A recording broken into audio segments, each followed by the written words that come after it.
socialismo en el Perú. Y me quedan 5 minutos de controlar el tiempo, más o menos, no sé qué dirá yo más, en todo caso te los pido. Y ahí les planteo este esquema. Como todo esquema, pues es esclavo del esquema mismo y está presto a las críticas, a los comentarios. El socialismo es tarea colectiva. El socialismo es tarea colectiva. Si uno le critican algo, debe alegrarse porque estamos participando todos de la idea. Solos no vamos a hacer nada. En buena hora las críticas.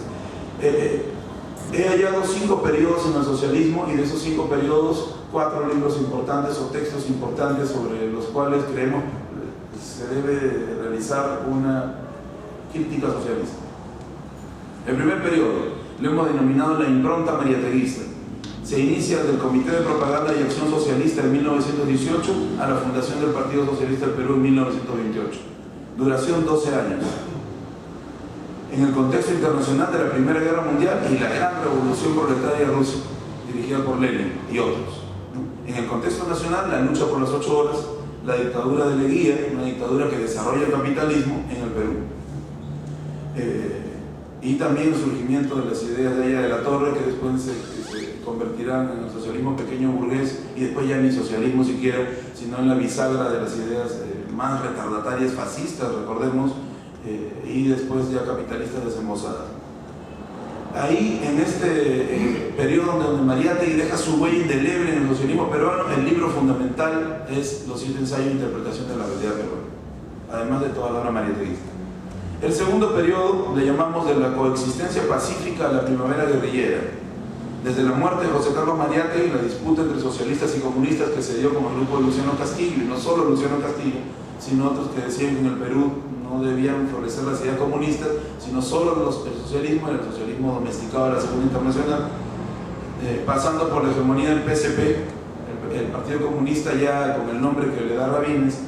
El Partido Comunista tiene una hegemonía en el Perú de 29 años sin la existencia de otro organismo político, partidario, que se reivindique marxista, leninista o socialista. No existe otro, ¿no? Sin competencia, ¿no? Por 29 años. Hasta la Revolución Cubana del año 59, la fundación del MIR del año 59 y la influencia del MIR. La influencia del MIR es decisiva, porque cuando el MIR explota, se crean más de 8 partidos.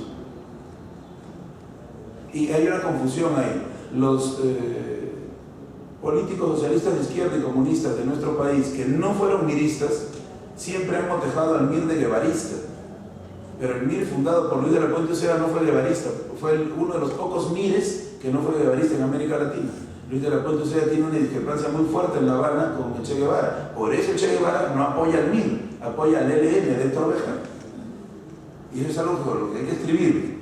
Al no apoyar el MIR es entonces donde Luis de la Puente Uceda mira la experiencia de China revolucionaria. Luis de la Puente Uceda está en China, ¿no? y hace una especie de propuesta programática en donde retoma aportes de Mao, aportes de la Revolución Cubana, pero sobre todo aportes de Túpac Amaru como gran liberador nacional, y de Mariátegui. Luis de la Puente Uceda difunde la obra de Mariátegui en cuadernillos, en preguntas y respuestas, en cuestionarios, etc. Entonces, la experiencia del MIR es importante porque después el MIR aparece como un partido que dice: no estamos en el Partido Comunista, hay otra opción, pero a partir de ahí eso se destruye en pequeños grupúsculos, ¿no? Entonces, este segundo periodo lo llamamos de la coexistencia pacífica a la primavera guerrillera, porque se inician ya las proclamas de lucha armada hasta el año 63. El tercer periodo le llamamos la izquierda en su archipiélago, desde la ruptura chino-soviética, la cuarta conferencia del PSP, la aparición del PSP Bandera Roja en el año 64, vanguardia revolucionaria en el año 65 con fuertes contingentes del MIR, la aparición del PSP marxista-leninista en el 66, del PSP Patria Roja en el 68, o sea, destrozada a la izquierda en 5 años, del 63 al 68, dividida, aún sin haber construido un programa revolucionario sustentado profundamente en las reivindicaciones populares. El indio no aparecía mucho, el campesino sí, no es lo mismo, compañeros. Mariátegui no puso el problema del campesino en su ensayo, sino el problema del indio, no es lo mismo. Y lo voy a decir 1000 veces: no es lo mismo el campesino que el indio, no es lo mismo una construcción étnica, cultural y social que una construcción laboral atada a la producción de la tierra. No es exactamente igual. Y eso ha sido un grave problema en nuestro país desde la izquierda y de la derecha también. Este periodo va hasta el golpe de Estado de Velasco. Si Velasco aparece tomando banderas nacionalistas es porque la izquierda no la supo tomar. Hay un artículo de Chávez, el primero que escribe en Guamanda, donde expone su impresión de haber conocido a Velasco y haberle estrechado la mano. La influencia de Velasco puede ser una influencia que no solo está en Chávez, sino en varios procesos nacionalistas de América Latina, aunque no nos guste Velasco, pues aunque nos disguste su bigote, su quepín, más allá de eso, Velasco toma banderas que la izquierda, por discutir, y no digo que esté mal discutir, pero a veces discutir sin trabajo de base no toma.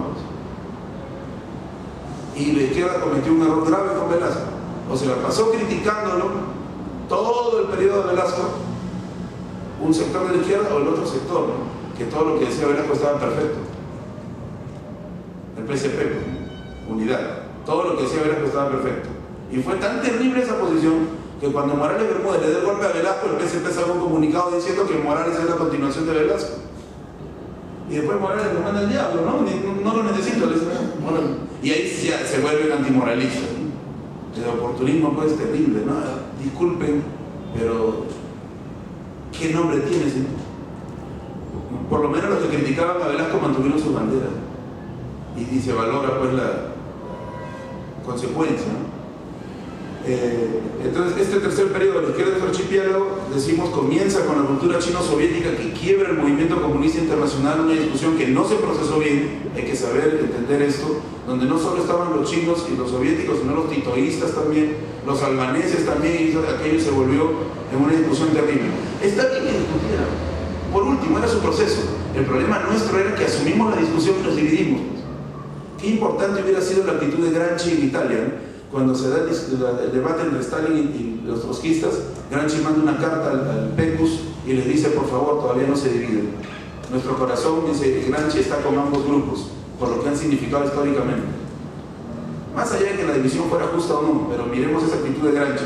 La actitud de los comunistas latinoamericanos en un gran porcentaje no fue así.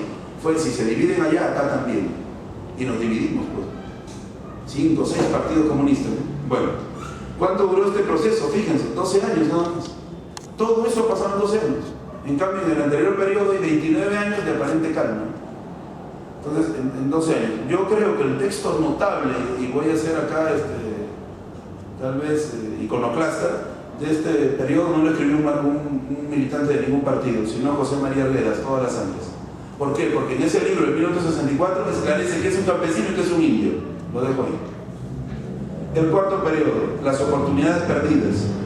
Entre el reformismo electoralista de la Izquierda Unida, que todos los días elecciones, aunque hubieran construido un aparato gigantesco y era el momento de dar un paso más grande, y las cúpulas de la Izquierda Unida, donde se escogían los candidatos por dedo, ¿recuerdan ustedes?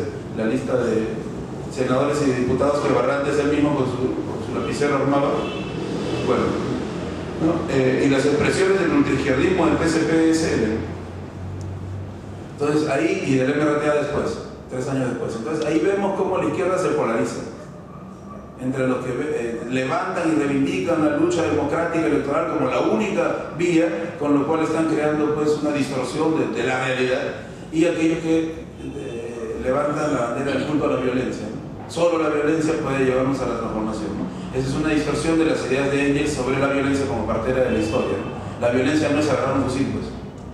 No es eso. La violencia es transformar violentamente la situación estructural del país, que implica más allá de agarrar un fusil. Entonces, esa polarización hizo daño porque el pueblo veía que dos grandes sectores hablaban de socialismo, hablaban de comunismo, pero no trabajaban juntos. Por eso, después de los 90 fue difícil, ¿no? Y todos lo sabemos, y lo seguimos sabiendo cuando nos preguntan por qué universidad socialista. El socialismo es igual al terrorismo, nos dicen a veces, tenemos que explicar, ¿no? Bueno. En buena hora hay que explicar, pero no habría tenido que haber sido así. Eso pasa por el golpe de Estado de Morales Bermúdez del 75, pasando por el glorioso paro nacional del 77, la asamblea constituyente del 78, la creación de Izquierda Unida del 80, el inicio de la lucha armada de ese del 80, la ejecución del MRT del 84, el golpe de Estado de Fujimori del 92 y el inicio de su debacle del 98. Es todo un proceso de polarización de las izquierdas hasta su aparente destrucción, del año 76 al 98. Ese periodo dura 23 años. ¿Qué hubo internacionalmente en estos 23 años? Los gobiernos de Reagan y Thatcher, ojo, que aliados al imperialismo inglés como el norteamericano, trataron de destruir lo poco que quedaba del populismo en la Unión Soviética, ya no sé si socialismo, y de las democracias del este, de Europa del Este, y minar la revolución nicaragüense, los procesos en El Salvador, etc. ¿No? Un hombre que confesó estar orgulloso de no haber leído nunca un libro en la ONU, que fue Ronald Reagan, fue el artífice de todo este proceso de ataque a las democracias sociales, ¿no? Además, esto termina con el fin del bloque soviético, la reinstauración ya total del capitalismo en China como política de Estado, en la Primera Guerra del Golfo, donde los Estados Unidos ya se lanzan directamente a la conquista del petróleo, y la reafirmación de la Revolución Cubana. Fidel sale, y eso es un video que tienen que ver, compañeros, cuando días antes de que caiga Rusia, de que se dé por fin a la Unión Soviética y se pase a la Federación Rusa, hay una movilización impresionante en Cuba, donde el pueblo no pide que no haya socialismo, no pide que se vaya Fidel, sino pide que haya un poco más de plata, porque estaban en el periodo especial. Y Fidel baja del podio donde estaba y se mete entre las masas, sabiendo que podía pasarle cualquier cosa, ¿no? Y después de eso sube y dice, y si algún día no despertáramos con la infausta noticia de que el socialismo ha caído en la Unión Soviética, cosa que esperamos no sea posible jamás, Cuba seguiría luchando y seguiría resistiendo, defendiendo la bandera del marxismo-leninismo. Entonces, ese paísito chiquitito plantea la defensa irreductible del socialismo sin el $1 millón diario que le daba la Unión Soviética de subsidio. Entonces, es una muestra de dignidad, como siempre, de Fidel y los cubanos. Entonces, en el contexto nacional sería el paro de julio del 77, una muestra donde las masas pueden presionar a un gobierno dictatorial, pero en lugar de haber ido más, solo se le pidió a la constituyente, ¿no? Entonces, ¿qué falló ahí? La intermediación entre las masas y el poder.